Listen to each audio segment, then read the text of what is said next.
And joining us to discuss more about the future we can look forward to as a result of this great conjunction is Amanda Ronson from Alchemy Healing, joining us from Tel Aviv. Hello, Amanda. Hello, hello. So we have many of us in the spiritual community have been kind of anticipating this and talking about it. And I think now for you, I'm sure firsthand you're getting experience on really feeling this change in your clients. Most definitely. I'm seeing a lot within my clients at the moment. And we were connecting it greatly to the astrology of what's going on in the stars and the solstice this year, and definitely the welcoming and the heralding of the entrance into the age of Aquarius, because all the deep-seated fears are coming up from the people. You've got all this aggression, anger, frustrations, and this has been made so much worse with what's gone on with the corona and the isolation. How do you see in your work just how the shift in energy alone will potentially kind of help people get through and get to that next phase of their spiritual development?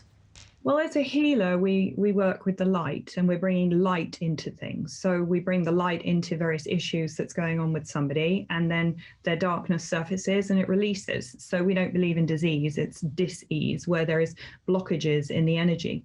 So this is just happening to everybody, because when the light's coming in, and what everyone's going through right now is all of their dark stuff is surfacing. So it was all laid out, because we've come in from a time of, Mercury retrograde, with Mars retrograde. In Aries, no less. In Aries, okay? Meaning that it's created frustrations, power struggles, people have had terrible relationship problems. Amanda, we're gonna come back after the break and discuss more, and how the ancients put so much stress and emphasis on these solstices. So we're gonna connect the dots when we come back after the break.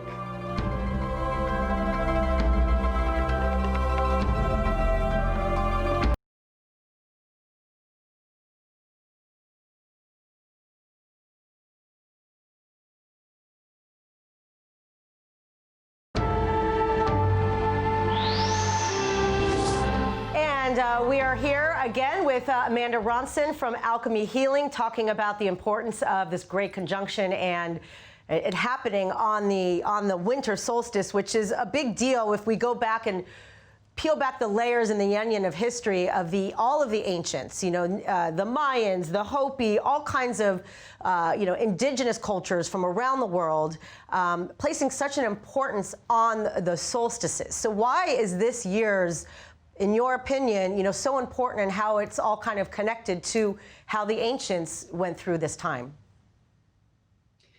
Well, we know that the ancients had a massive emphasis on the sun. They were like celebrating the rebirth of the sun.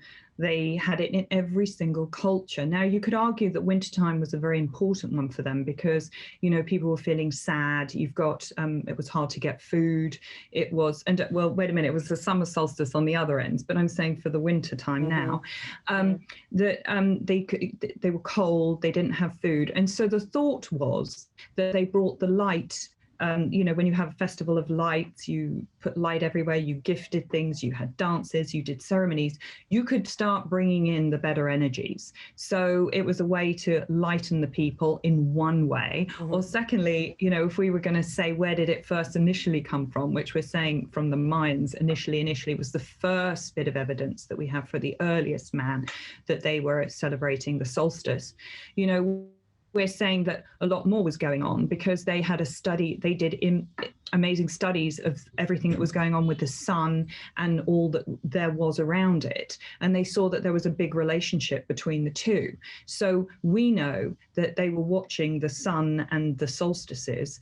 And even we're believing it was from the time of Lemuria and Atlantis, that it was coming through from even further ancient knowledge. Because how could it be that all over the world that they are celebrating the same thing at the same time? Right. In every single culture, in every single religion? It's just not not possible. So, we definitely know there's a huge connection between the Earth, the sun, and specific periods of time. And I'm adding to that as well, because the Egyptians, between the equinoxes and the solstices, were talking about gateways and portals into another world. Right. So I believe that these alignments are very, very key. Explain also, from having information about kind of how Stonehenge and all of these ancient structures and have been spotted, all over the world, thousands and thousands, of years, BC. I imagine that that's also connected from your knowledge of how it's connected, like ley lines, energy grids, all of this.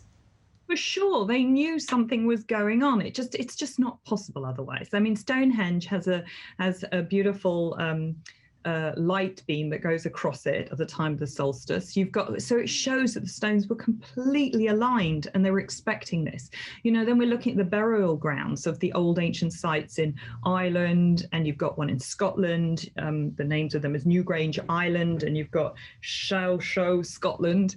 And they were burial places and mounds, but they seem to have tunnels underneath them. And these tunnels are exactly at the point where the light goes in on the solstices. So, they knew. And when you go into the burial stuff, I'm telling you, it connects just to Egypt. And, they knew. Maybe they felt that they were going to go into new worlds at that exact moment in time. And there were openings, because it can't be that everything there is so showing a connection with the solstices. Wow. And I mean, just to think about how advanced the technology was, and now we're in this new age of new technology living in these times, it just seems like every day more and more evidence and things are cropping up, putting these dots together between the past and the present. No, absolutely. Amanda, thank you so much, and enjoy the solstice. Thank you. I will be.